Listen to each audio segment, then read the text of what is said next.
This is Tim from Your Six Studios. Today in this video, I'm going to show you how to connect your Tesla vehicle to your Wi-Fi network. So I'm just at home sitting in my garage and I'm close to my Wi-Fi router. So once you're close, you should be able to pick it up on your Tesla vehicle. So let's just go down to this option right here, press that, and it's going to open up my different settings.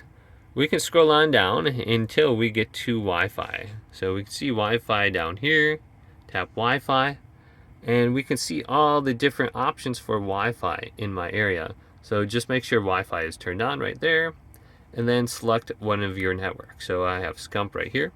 I can just tap this.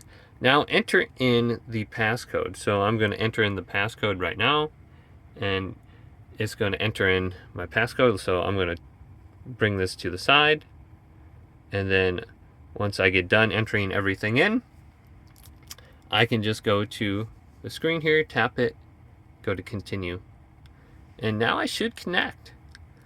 So it's connecting right now. And when you're at home, you can use Grok and the internet browser, etc. And this is a great location to update your vehicle. So if you don't have premium connectivity, you won't be able to use any of those features away from your home. But if you're sitting at home on Wi-Fi, you can just tap Grok, and you can say, "Hey Grok, how's it going?" And you should be able to use this here. So we can just close that now. But that's how you connect to your Wi-Fi network. You can see it right here. And I'm good to go. Hopefully this video did indeed help you out.